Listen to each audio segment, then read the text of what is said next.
કચ્છ જિલ્લાનો રીઢો વહીવટી તંત્ર ભુજ નગરપાલિકામાંથી દર મહિને કરોડોની કટકી કરે છે. કચ્છ જિલ્લામાં સજામાં આવતા અધિકારીઓ કચ્છને લૂંટી રહ્યા છે, પરંતુ રાજનેતાઓ કેમ ચૂપ બેઠા છે? એક જ અધિકારી તમામ જગ્યાઓ પર લૂંટ કરી રહ્યો છે. ગાંધીનગરના સીધા આશીર્વાદને કારણે કોઈ જ વાળ વાંકું કરતું નથી. ભુજની જનતા નર્કમાં રહેવા પર મજબૂર બની છે, પણ અધિકારીઓ નગરપાલિકાને પૂછ મારી રહ્યા છે. નમસ્કાર, આવાજ જનતા કી હું દતેશ ભાવસાર આપનું સ્વાગત કરું છું. કચ્છ જિલ્લાનો રીઢો વહીવટી તંત્ર, આપણે એના અનેક એપિસોડ કર્યા છે અને આજે આપણે વાત કરવાના છીએ ભુજ નગરપાલિકાની. ભુજ નગરપાલિકા અને ભ્રષ્ટાચાર એકબીજાના પર્યાય બની ચુક્યા છે. ભુજ નગરપાલિકામાં 12 માસ 16 કળાએ ભ્રષ્ટાચાર ખીલતો હોય છે અને એ ભ્રષ્ટાચારના અમુક જ મુદ્દાની આપણે આ એપિસોડમાં વાત કરવાના છીએ, જેનામાં સૌથી પહેલા આપણે ચર્ચા કરીશું પીવાના પાણીની. ભુજ નગરપાલિકા જે વિસ્તાર છે તે વિસ્તારમાં પીવાના પાણીની જરૂરિયાત આમ જોઈએ તો લગભગ અંદાજિત 32 MLD જેટલી થાય છે, પરંતુ તેની સામે 34 MLD પાણી નર્મદાનું મળે છે અને 16 થી 18 MLD પાણી લોકલ સોર્સિસનું મળે છે. એટલે આમ જોઈએ તો ભુજ નગરપાલિકાની રોજની જે આવક છે પાણીની, એ પાણીની આવક 45 થી 50 MLD ની થાય છે, પરંતુ તેની સામે નગરપાલિકાનો જે વપરાશ છે એ વપરાશ માત્ર 32 MLD જેટલો જ થાય છે. હવે એ 32 MLD જ્યારે વિતરણ પાણી કરે છે, તેનામાં પણ ભુજના અનેક વિસ્તારો એવા છે કે જ્યાં એકાંતરે પાણી આવે છે, કેટલાય વિસ્તારો એવા છે ત્યાં 3 દિવસે, 4 દિવસે અને 5 દિવસે પાણી આવે છે. પરિણામ સ્વરૂપે એવું થાય છે કે લોકોની હંમેશા પાણીની તંગી વર્તાતી હોય છે અને જે ભુજના નગરજનો છે, ભુજના નાગરિકો છે, તેઓ ટેન્કરો લેવા પર મજબૂત થાય છે. તેઓ પીવાના પાણી જે આ મોટા મોટા પ્લાન્ટોમાંથી આવે છે તેનામાં પાણી પીવા ઉપર મજબૂર થાય છે અને એટલા માટે જ જો લોકોને સીધી રીતે અને સારી રીતે જીવવું હોય તો આ પાણીનો જ ઉપયોગ કરવો પડતો હોય છે. હવે સિક્કાની બીજી બાજુ એ છે કે ભુજ નગરપાલિકાના જે 44 કાઉન્સિલરો છે તે પૈકીના લગભગ 21 થી 22 કાઉન્સિલરો અને પ્રમુખો, વિવિધ સમિતિના ચેરમેનો, સભ્યો એવા છે કે જેમના પોતાના પાણીના ધંધા છે. કોઈ ફિલ્ટર પ્લાન્ટ લગાવીને પાણી વેચી રહ્યો છે, કોઈના ટેન્કરો છે, કોઈના અન્ય ધંધાઓ છે. હવે જો તમને અને મને પૂરતો પાણી મળી રહે તો એ જે 21 લોકો કે 22 લોકો છે એ લોકોના ઘર કેમ ચાલશે? તેઓ કાઉન્સિલર આપણી સેવા કરવા માટે તો ભલે બન્યા હોય, પરંતુ તેમના ધંધા એવા છે કે એ ધંધાઓ આપણા આશ્રિત છે અને જો આપણે પૂરતો પાણી મળી રહે તો એ લોકોના ધંધા બંધ થઈ જાય. બીજો પોઈન્ટ એ છે કે જો એ લોકોના પાણીના ધંધા બંધ થઈ જાય તો એ લોકો બેરોજગાર થઈ જાય, પરંતુ જે આવક છે પાણીની એ તો દેખાયા કરે છે, તો પાણી નગરપાલિકા સંગ્રહ તો કરી શકવાની નથી. પરંતુ એનામાં પણ એવો છે કે ભુજની આસપાસ જે સત્તા પક્ષ સાથે સંકળાયેલા લોકો છે તેમના કેટલાય ફાર્મ હાઉસ છે કે જેનામાં ભુજ નગરપાલિકાના પીવાના પાણીની પાઇપલાઈનો જાય છે અને તે પણ 4-4 ઇંચ મોટી પાઇપલાઈનો છે. ભુજની આસપાસ અનેક એવી કંપનીઓ છે કે એનામાં પણ નર્મદાનું પાણી સપ્લાય થાય છે, પરંતુ તેના બિલો બધે નગરપાલિકાના ફાટે છે. એટલે તમે વિચારો કે એક મહિનામાં એ કંપની 5 થી 10 લાખ રૂપિયાનું પાણી વાપરતી હોય તો નગરપાલિકા વાળા એ કંપનીઓ પાસે કેટલા રૂપિયા વસૂલ કરતા હશે? એટલે આમ જોઈએ તો પીવાનું પાણી એ જીવન જરૂરિયાતની વસ્તુ છે, પરંતુ ભુજ નગરપાલિકા માટે એ કમાણીનું ખૂબ જ મોટું સાધન છે. નગરપાલિકાની કમાણી નહીં, પણ કાઉન્સિલરીઓ, અધિકારીઓ છે એ બધે સાથે મળીને આ પાણીના ધંધામાં સંકળાયેલા છે. એટલે તમને અને મને પૂરું પીવાનું પાણી નથી મળતું, તે મને સ્પષ્ટ દેખાઈ આવે છે. અને આજે મેં તમને આંકડાઓ કીધા, એના ઉપરથી પણ એવું સાબિત થાય છે કે નગરપાલિકા તમને અને મને પૂરું પીવાનું પાણી ના આપે તો જ આ લોકોના ધંધા ચાલે.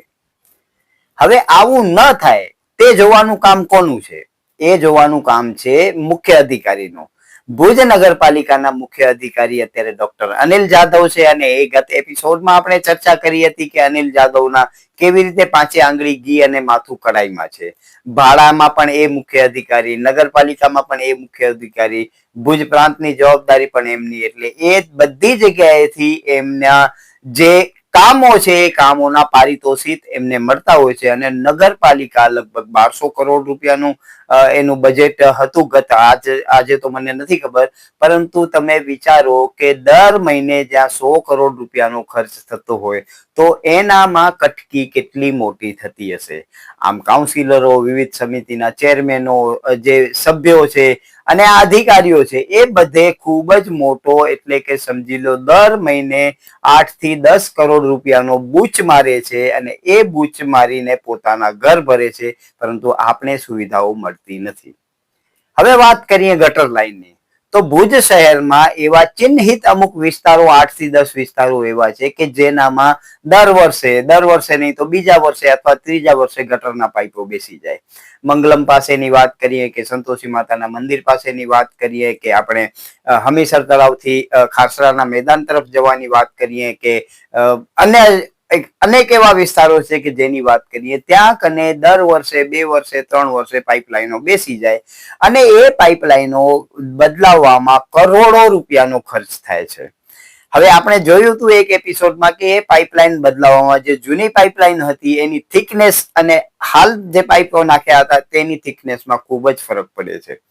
હવે એનો બીજો એક કામ છે જે અત્યારે હાલમાં ભુજ આખા શહેરની જે ગટર લાઈન જાય છે તેનું જે કામ થાય છે, તે કામમાં પણ જે પાઇપો નાખવામાં આવતા હતા તે તૂટેલા પાઇપો, થીગડા મારેલા પાઇપો, ફોટોગ્રાફ સાથે ભુજ નગરપાલિકાને ફરિયાદો કરેલી હતી. પરંતુ ભુજ નગરપાલિકાના મુખ્ય અધિકારીએ એવું જણાવીને આપી દીધું કે એ જીયુડીસી નું કામ છે, એ અમારે જોવાનું નથી, પરંતુ એના ઉપર દેખરેખ ભુજ નગરપાલિકાએ કરવાની હોય છે. ભુજ નગરપાલિકા આવા ભાંગેલા, તૂટેલા, સડેલા પાઇપો સાથે જો નવી ગટર લાઈન નાખતી હોય તો આવનારા 1-2 મહિના અથવા 1-2 વર્ષમાં આ પાઇપલાઇનો તૂટી જવાની છે અને ફરીથી આપણી પરિસ્થિતિ એવી જશે કે લોકોના ઘરોમાં ગટરના પાણી ભરાય છે.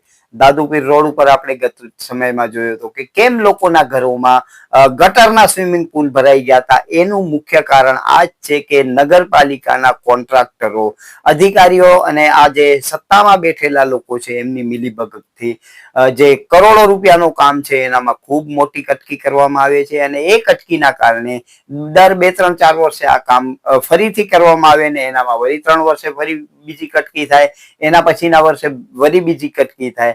આમ બધે સાંગા મલબારી સાથે મળી અને ભુજ નગરપાલિકાની તિજોરી સાફ કરી રહ્યા છે અને પોતાના ઘર ભરી રહ્યા છે. પરંતુ આપણે સૌથી મોટું નુકસાની છે કે ગટરની સમસ્યાના કારણે આપણે ખૂબ જ નુકસાની થઈ રહી છે. જ્યારે બીજી તરફ આ અધિકારીઓ, કાઉન્સિલરો અને આ જે સત્તામાં બેઠેલા લોકો છે તેઓ બધે સાથે મળી અને ગટરના જે કામો છે તેના નામે આપણે બૂચ મારી રહ્યા છે. આમ જોઈએ તો એ બધા લોકો સાથે મળીને જો કામ કરે તો જ એ લોકોનું કામ થાય અને તો જ આપણે લૂંટી શકીએ. એટલે આ બધેની વાત કરીએ, કોઈ સેવા કરવા માટે કે નોકરી કરવા માટે નથી આવ્યા. હમામમાં બધા જ નાગાઓ છે અને આ નાગાઓ બધે સાથે મળી અને ભુજ નગરપાલિકાની તિજોરી સાફ કરી રહ્યા છે અને આપણે ખૂબ જ મોટો ચૂનો લગાડી રહ્યા છે. સામાન્ય રીતે આ જે કામ છે એ અટકાવવાનું કામ મુખ્ય અધિકારીનું હોય છે, પરંતુ મુખ્ય અધિકારીને પણ ખૂબ જ મોટી મીઠાઈઓ મળતી હોવાથી તે પણ આ બાબતમાં કાંઈ નથી કરી રહ્યા.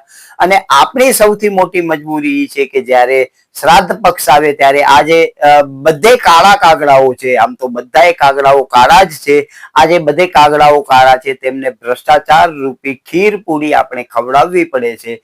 ત્યારે આ લોકો કામ કરે છે અને ત્યારે આપણે એવું લાગે છે કે થોડું કામ થયું, પરંતુ હકીકતમાં જોઈએ તો પોતાના ફાયદા માટે આ લોકો આપણે કરોડો રૂપિયાનો ચૂનો લગાડી રહ્યા છે અને તે આપણે હસતા મોઢે સહન કરવાનું છે. ગયા વર્ષે આપણે જોયું હતું કે સ્વચ્છતા મિશનના જે કામો થયા હતા, પેઇન્ટિંગના કામો થયા હતા, ભીત સૂત્રોના કામ થયા હતા, ભીત ચિત્રોના કામ થયા હતા, તેનામાં 114 રૂપિયા પ્રતિ સ્ક્વેર ફૂટનું કામ આપવામાં આવ્યું હતું. હવે સામાન્ય રીતે જે મોટી કંપનીઓ છે તે કામ આપતી હોય છે તે 12 થી 15 રૂપિયા સ્ક્વેર ફૂટમાં કામ આપે છે.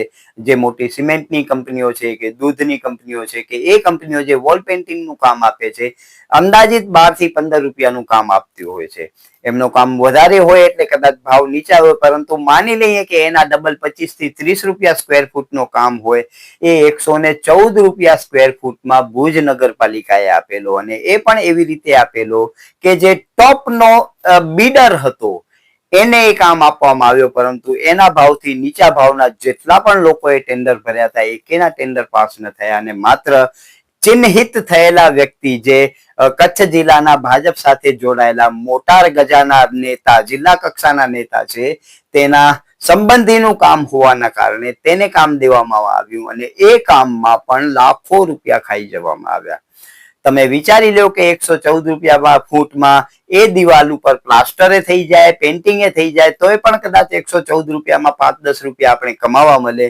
તેની સામે માત્ર ભીત સૂત્રો અને ભીત ચિત્રોનું કામ 114 રૂપિયા ફૂટના દરે આપી દેવામાં આવ્યા, અને આ રૂપિયાથી ખૂબ જ મોટો ભ્રષ્ટાચાર કરવામાં આવ્યો. અને એ મને કોઈ જ કહેવાની જરૂર નથી કે ભ્રષ્ટાચાર કોણે કર્યો હશે. નગરપાલિકાના કર્મચારીઓ અને મુખ્ય અધિકારીઓ આ ભ્રષ્ટાચારમાં સામેલ થયા છે. અને વિચિત્ર વાત એ છે કે સ્વચ્છતા અભિયાનના નામે આ લોકોએ સ્વચ્છતાના સૂત્રો લખવાને બદલે નગરપાલિકાની તિજોરી જ સ્વચ્છ કરી નાખી હતી, અને જ્યાં ગામની સફાઈના સૂત્રો લખવાના હતા ત્યાં તિજોરી સાફ થઈ ગઈ. અને એ કામમાં પણ પુષ્કળ ફરિયાદો ઉઠવા પામેલી હતી. 1 વર્ષ પહેલાનું કામ હતું, એના ઉપર તારીખો બદલાવીને સીધા બિલો બનાવી દેવામાં આવ્યા. એનામાં જે ચિત્રો બનાવવાના હતા, ગાંધીજીના જે ચિત્રો બનાવવાના હતા, ખૂબ જ કદરૂપા ચિત્રો બનાવ્યા હતા. કલરનું કામ એવું હતું કે એની જે ગયા વર્ષે કામ કરેલું હોય તેના પાછળના કલરો દેખાતા હોય એવું 3rd ક્લાસ ક્વોલિટીનું કામ કરેલું હતું, અને તેના પણ 114 રૂપિયા પ્રમાણે પેમેન્ટ થયેલું. એની ફરિયાદો હોવા છતાં ભુજ નગરપાલિકાના મુખ્ય અધિકારી ડોક્ટર અનિલ જાદવે કશું જ કર્યું નથી. હવે કશું જ ન કરવા માટે આપણે ખબર છે કે ખૂબ જ મોટી મીઠાઈઓ મળતી હોય છે, એટલે ખૂબ જ મોટી મીઠાઈઓ લઈને પોતાનું મોઢું બંધ રાખવાનું કામ મુખ્ય અધિકારીએ કર્યું છે. આગળની વાત કરીએ તો ભુજ નગરપાલિકાએ ભુજ વિસ્તારમાં સફાઈ કરવા માટે જે ટેન્ડર આપેલો છે તેનામાં દર મહિને અંદાજિત 60 થી 65 લાખ રૂપિયાનો ખર્ચ થાય છે, પરંતુ ભુજનો એક પણ એવો વિસ્તાર નથી કે જ્યાં કને ગંદકી જોવા ન મળે. ભુજના અમુક વિસ્તારો તો એવા છે કે ત્યાં કચરાના ઢગો લાગી ગયા છે, અને એ કચરા જોઈ અને કદાચ ગિનિસ બુક વાળા પણ ભુજ નગરપાલિકાના મુખ્ય અધિકારીને શોધતા હશે કે કદાચ આટલા મોટા ઉકેડા અર્બન સિટીમાં તો જોવા નહીં જ મળતા હોય.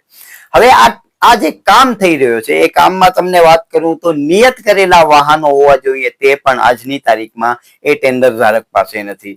નિયત કરેલા સાધનો હોવા જોઈએ તે પણ ટેન્ડર ધારક પાસે નથી. એ જે વાહનો છે અને સાધનો છે તેનો ઉચિત આરટીઓમાં પાસિંગ હોવું જોઈએ તે પણ નથી. તેમના વીમાએ નથી ભરેલા, અને પુષ્કળ એવી ત્રુટીઓ છે કે જે બિલકુલ ચાલી ન શકે, તેમ છતાં એ બધે ચલાવવામાં આવે છે. આંખ કાન એટલે કરવામાં આવે છે કે ત્યાંથી ખૂબ જ મોટી મીઠાઈઓ મળતી હોય. હવે એ જે કંપનીને કામ આપેલું છે એ કંપનીએ અગાઉ પણ ગાંધીધામમાં કામ કરેલું છે, ત્યાં પણ ખૂબ જ ફરિયાદો થયેલી હતી. પરિણામ સ્વરૂપે એને કદાચ ત્યાંથી કામ મળ્યો કે ફરીથી એમનો ટેન્ડર રિન્યુ થયો એ ખબર નથી, પરંતુ એ એજન્સીએ ભુજમાં કામ કર્યું અને ભુજમાં પણ ખૂબ જ છબરડા કર્યા છે. એમને નિયત થયેલા માણસો રાખવાના હોય દરેકે દરેક વોર્ડમાં, એ પણ નથી રાખવામાં આવતા. અને જે વિસ્તારો છે તે વિસ્તારોના કાઉન્સિલરો છે, કાઉન્સિલરોના પણ ભૂતિયા માણસો એ કોન્ટ્રાક્ટર પાસે નોકરી કરે છે, ઓન પેપર બોલે છે, પરંતુ એના પગારો સીધા કાઉન્સિલરો પાસે જમા થાય છે. એટલે આમ તમે વિચારી લો કે વાતો ખૂબ જ મોટી થતી હોય છે, પરંતુ આ જે બાબત છે તેનામાં ભ્રષ્ટાચાર કરવામાં બધે જ મળેલા છે. આમ તમને કહું તો જેમ મેં કીધું કે કાગડાઓ બધી જગ્યાએ કાળા છે, અને આપણી મર્યાદા એ છે કે આપણે આ શ્રાદ્ધ પક્ષમાં આ કાગડાઓને ખીર પૂરી ખવડાવવાનું છે. હવે આગલી વાત કરીએ, જે મોરબીનો ઝૂલતો પુલ તૂટ્યો હતો ત્યારબાદ ભુજના હમીરસર તળાવ પાસે આવેલો કૃષ્ણરાયજી પુલ છે તેને બંધ કરી દેવામાં આવ્યો. લગભગ 3 વર્ષ થવા આવ્યા, નથી એ પુલનું રિપેરિંગ થયું કે નથી એ પુલ નવો બન્યો. એટલે તમે વિચારો કે જે 20 ફૂટનો પુલ નગરપાલિકા ન બનાવી શકતી હોય ને એવી નગરપાલિકાને 1200 કરોડ રૂપિયાનો મેનેજમેન્ટ કરવાનું કામ આપવામાં આવે, તો તમે વિચારો કે આ તો એવી હાલત થઈ કે આ લોકોને ખૂબ જ મોટા માલ મળી ગયા અને બધી રીતેથી ચારે બાજુથી કમાવાના ધંધા મળી ગયા. ભુજ નગરપાલિકાની સ્થિતિ એવી છે કે અતીતમાં જ્યારે એવું લાગ્યું કે આ બોડી ખૂબ જ ભ્રષ્ટાચારી છે ત્યારે નવી બોડી આવી, પરંતુ નવી બોડીએ એવું જ કામ કર્યું કે એવું કીધું કે આના કરતા તો ગયા હતા એ સારા હતા. એટલે દિવસે ડબલ અને રાત્રે 4 ગણો ભ્રષ્ટાચાર કરી અને ભુજ નગરપાલિકામાં 12 મહિના જોઈએ તો 16 કલાએ ભ્રષ્ટાચાર ખીલતો હોય છે. હવે આ ભ્રષ્ટાચાર ન થાય એના માટે તો મુખ્ય અધિકારી છે.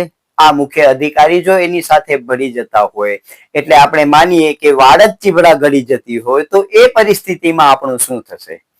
આવી રીતે જોઈએ તો જે મુખ્ય અધિકારી છે તેનો મુખ્ય પવિત્ર ફરજ એ છે કે આ ભ્રષ્ટાચારો ન થાય, કેમ કે એ અધિકારીને તો રસ્તા સાફ કરવા જવાના નથી, એ અધિકારીને તો પાઇપો નાખવા જવાના નથી. એ અધિકારીને એ જોવાનું છે કે આ બધે કામ પ્રોપર થાય છે કે નહીં. જો એ ન થતો હોય તો એના ઉપર બ્રેક મારે અને એ જે ભ્રષ્ટ લોકો છે એને બ્લેકલિસ્ટમાં મૂકે અને એ લોકો વિરુદ્ધ કાર્યવાહી કરે. પરંતુ એવું ક્યાંય થતું નથી. અને આ બાબતમાં જોઈએ તો મુખ્ય અધિકારીઓ પણ એમની સાથે ભળી જાય છે, એટલે બધે સાથે મળી અને ખાતા હોય છે. આ જગ્યાએ હું તમને કહું કે દલ્લા તલવાડી જેવો મને તાલ લાગે છે. કાઉન્સિલરો અને આ જે સત્તામાં બેઠેલા લોકો તથા નગરપાલિકાના જે કર્મચારીઓ છે એવો ચીફ ઓફિસરને જઈને પૂછે છે કે સાહેબ લઉં રીંગણા વેચાર, તો સાહેબ સામેથી એવો જવાબ આપે છે કે લ્યો ને 10-12. કેમ કે આ અધિકારી છે તેમનો સીધો ગાંધીનગરથી સેટિંગ છે, એટલે લોકલ લેવલના જે કલેક્ટરો છે કે એના સિવાયના અધિકારીઓ છે તેમને આ અધિકારી ગાંઠતા જ નથી. કેમ કે ગાંધીનગરથી સીધો સેટિંગ છે એટલે એમને કોઈની બીક નથી. હવે અહીંયાથી જે ભ્રષ્ટાચાર કરે છે હોઈ શકે તેનામાંથી પણ અમુક ભાગ ગાંધીનગર જતો હશે. એવું બધી જગ્યાએ જયારે સેટિંગ છે, આખી જે ચેન છે એ ચેન જ આખી આ રીતે સડી ગઈ છે. તો એનામાં હવે આ અધિકારી ક્યાં કોઈનું સાંભળવાના હતા? તેઓ કલેક્ટરના આદેશો પણ નથી માનતા, તેઓ કોર્ટના આદેશો પણ નથી માનતા. મેં ગત એપિસોડમાં કહ્યું કે લેન્ડ ગ્રેબિંગમાં પણ તેઓ જે બિલ્ડરો છે તેમનાથી પુષ્કળ મોટું સેટિંગ કરે છે. આમ જોઈએ તો ભુજ તાલુકા ભુજ શહેરમાં આ એક જ અધિકારી એવા છે, ડોક્ટર અનિલ જાદવ, જેની પાસે તમામે તમામ પાવર છે. એટલે તમે વિચારી લો કે કેટલી હદે ભ્રષ્ટાચાર થતો હશે અને મારા તમારા કરના રૂપિયા છે એ કરના રૂપિયા ઉપર કઈ રીતે તરાપ લાગી રહી છે. આપણું કામ એ છે કે એ તરાપ ન લાગે એને બચાવવાનો, પરંતુ હકીકત એ છે કે આપણા દેશની સૌથી મોટી સમસ્યા એ છે કે ચોર ચોરી કરે છે તેને કોઈ વાંધો નથી, પરંતુ જે સારા માણસો ચોરી થતું ચૂપ બેઠા છે તેની ખૂબ જ મોટી સમસ્યા છે. બીજી બાજુ જોઈએ તો આ જે બધા કામો ખોટા ભ્રષ્ટાચારો થાય છે તેને અટકાવવાનું કામ કોનું છે? મુખ્ય અધિકારીનો. જ્યારે આ મુખ્ય અધિકારીની પવિત્ર ફરજ છે, આજે ચોર ચોરી કરતો હશે તો એ ચોર તો ચોરી કરીને રાજી જ થવાનું છે, પરંતુ જે કોતવાલ છે એને આ અટકાવવાનું કામ છે, પરંતુ કોતવાલ પણ એ ચોરની સાથે ભરી જાય છે. એટલા માટે આપણે બંને બાજુથી ખૂબ જ મોટો નુકસાન થઈ રહ્યો છે. પૈસામાં પણ નુકસાન થઈ રહ્યો છે અને આ જે કામો નબળા થાય છે તેનામાં પણ નુકસાન થઈ રહ્યો છે. એટલે આવનારા દિવસોમાં પણ આપણે આ જ રીતે ભુજ નગરપાલિકાનો હાલનો જે કથળેલો વહીવટ છે એ વહીવટ જ ચલાવવાનો છે અને આ જ રીતે આપણું જીવન આગળ વધવાનું છે. કેમ કે જ્યારે ચૂંટણીઓ આવે છે ત્યારે આપણે ધર્મના નામે, જાતિના નામે મત આપીએ છીએ, પરંતુ કામના નામે મત નથી આપતા. એટલા માટે જ આવા કાઉન્સિલરો અને આવા જે અધિકારીઓ છે એ આપણા માથા ઉપર ચડીને બેઠા છે. નમસ્કાર, આવાજ જનતા કી માંથી હું દતેશ ભાવસાર. તમને અમારી સ્ટોરી સારી લાગે તો લાઈક કરો, સારી ના લાગે તો અમને સૂચન આપો, પરંતુ સબસ્ક્રાઇબ કરજો જરૂર અને બેલનું બટન ખાસ દબાવજો. નમસ્કાર.